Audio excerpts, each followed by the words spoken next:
Crecieron sin que nadie les preguntara cómo estaban. Aprendieron a callar el miedo, a tragar el hambre y a ser adultos antes de cumplir 10 años. Esta es la historia de la generación que nunca tuvo infancia, pero construyó un país entero con las manos. Había niños en la España de los años 50 que despertaban antes que el sol. No porque tuvieran prisa por jugar, sino porque había que trabajar. Porque la familia necesitaba ese pan, esa peseta, esa ayuda. Y nadie preguntaba si querías.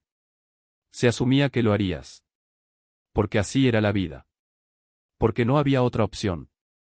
Esa generación, la que nació entre la posguerra y los primeros años de la década del 50, creció en un país roto. España todavía sangraba heridas que nadie mencionaba. Las familias eran grandes, los recursos escasos y el futuro incierto. En ese contexto, ser niño no significaba jugar sin preocupaciones. Significaba aprender rápido, callar mucho y convertirse en adulto sin que nadie te avisara. Esta no es la historia que aparece en los libros. Es la historia que vivieron millones de españoles en silencio. La historia que muchos nunca contaron porque creían que no valía la pena. Que era normal. Que todos pasaron por lo mismo. Pero no era normal. Era supervivencia. Y dejó marcas profundas que todavía hoy, décadas después, siguen vivas en el pecho de quienes lo vivieron. Fueron fuertes porque no tuvieron alternativa. Fueron resilientes porque el mundo no les permitió romperse. Pero esa fortaleza tuvo un precio. Y ese precio merece ser reconocido. En muchas casas de la España de los 50, la escuela era un lujo. No porque no existiera, sino porque la supervivencia no esperaba. Había niños de 7, 8, 9 años que salían al campo con sus padres antes del amanecer. Otros iban a las fábricas clandestinas, a las obras, a las minas. No había leyes que los protegieran. No había inspectores que preguntaran edades. Había solo una realidad: o trabajas, o la familia no come. Imagina a un niño llamado Antonio. Tiene 8 años. Vive en un pueblo de Extremadura. Su padre murió en la guerra. Su madre trabaja limpiando casas ajenas. Antonio es el mayor de 5 hermanos. Cada mañana, a las 5, se levanta. No desayuna porque no hay nada. Camina 3 kilómetros hasta el cortijo donde cuida cabras. Pasa el día solo, bajo el sol, con hambre. Vuelve a casa cuando ya es de noche. No va a la escuela. No sabe leer bien. Pero sabe lo que es la responsabilidad. Sabe lo que es cargar con el peso de una familia sobre hombros de niño. Antonio aprendió a trabajar antes que a escribir su nombre. Y eso moldeó todo lo que sería después. De adulto, nunca se quejó. Nunca pidió ayuda. Trabajó hasta que el cuerpo no dio más. Porque en su cabeza, parar era traicionar a esa madre que dependió de él. Esa infancia le robó la ligereza. Pero le dio una dignidad inquebrantable. Lo que perdió Antonio fue la posibilidad de ser niño. De jugar. De equivocarse sin consecuencias. De que alguien lo cuidara en lugar de tener que cuidar él. Y esa pérdida nunca se recupera. Se aprende a vivir con ella. Pero no se olvida. En aquellas casas no se hablaba de sentimientos. No se preguntaba cómo estás. No se decía te quiero. No porque no se quisiera. Sino porque el amor se demostraba de otra forma. Con el plato de comida en la mesa. Con la ropa limpia. Con el sacrificio silencioso. Las palabras sobraban. O eso creían. Los niños aprendían rápido que llorar era de débiles. Que quejarse molestaba. Que pedir atención era egoísta. Así que callaban. Tragaban el miedo, el dolor, la tristeza. Y seguían adelante. Porque eso era lo que se esperaba de ellos. Había una niña llamada Carmen. Tenía 10 años y acababa de perder a su hermana pequeña por una enfermedad que nadie supo curar.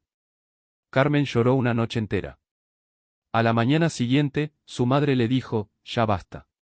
La vida sigue. Y Carmen entendió el mensaje. El duelo era un lujo que no podían permitirse. Había que levantarse. Había que seguir. Así que guardó su dolor en un rincón del pecho y nunca más habló de su hermana. De adulta, Carmen fue incapaz de expresar lo que sentía. No sabía poner palabras a las emociones. Cuando algo le dolía, callaba. Cuando algo le daba miedo, fingía fortaleza. Porque así le enseñaron. Porque el silencio era la forma de sobrevivir. Perdió Carmen la posibilidad de ser vulnerable. De decir tengo miedo. De pedir consuelo.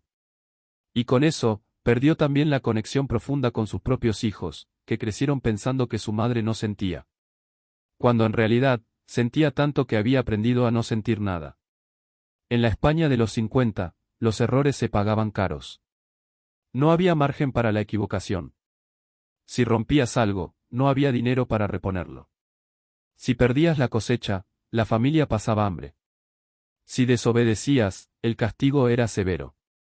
Los niños crecían con el miedo constante de hacer algo mal. La disciplina era rígida. Los padres no explicaban. Ordenaban. Y los hijos obedecían. No por respeto, sino por miedo. Miedo a la correa, al grito, a la decepción. Miedo a cargar con la culpa de haber fallado.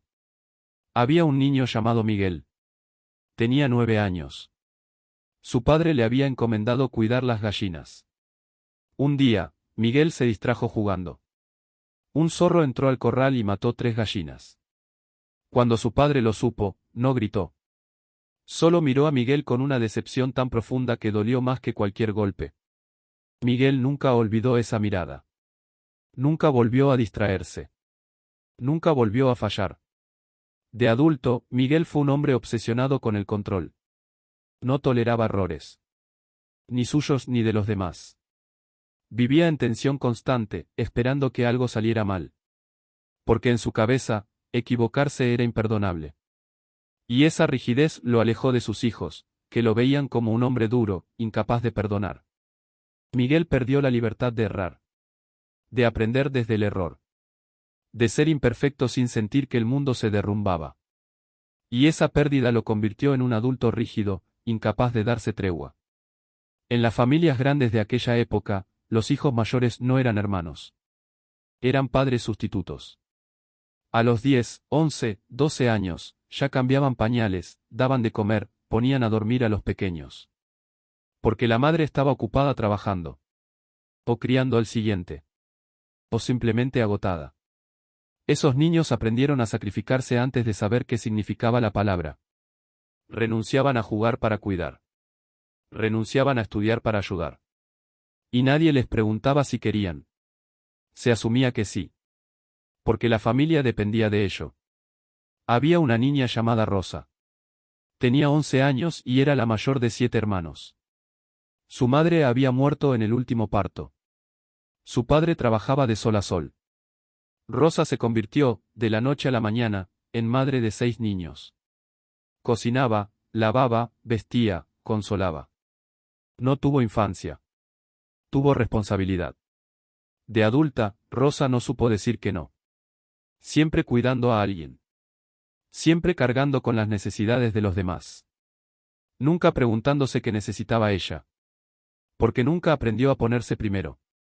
Porque desde los 11 años, su vida no le pertenecía. Rosa perdió el derecho a ser cuidada.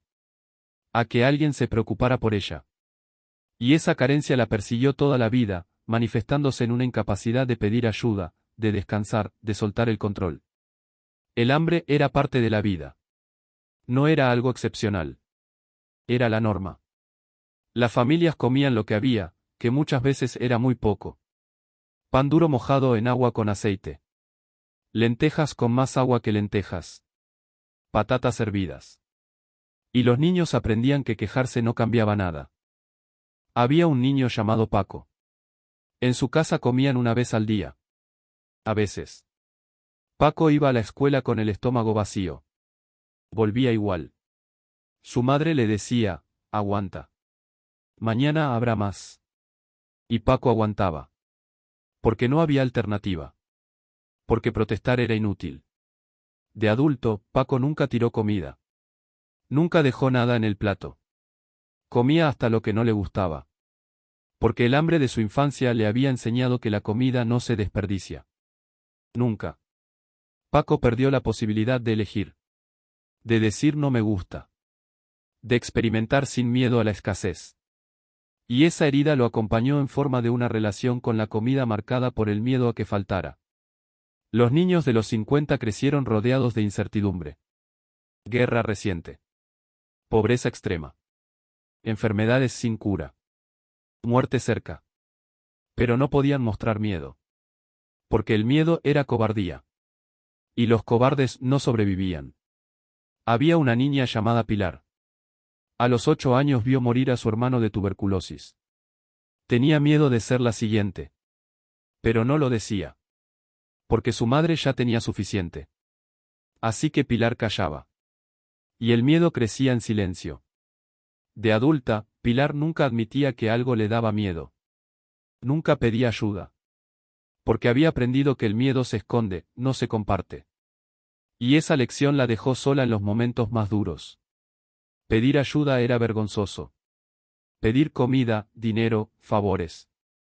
Todo era una humillación. Los niños aprendían a arreglárselas solos. A no molestar. A no depender de nadie. Un niño llamado Julián nunca pidió nada. Ni aunque le hiciera falta. Porque su padre le decía, el que pide, se rebaja. Y Julián creció creyendo que necesitar era debilidad. De adulto, Julián se hundió antes de pedir ayuda.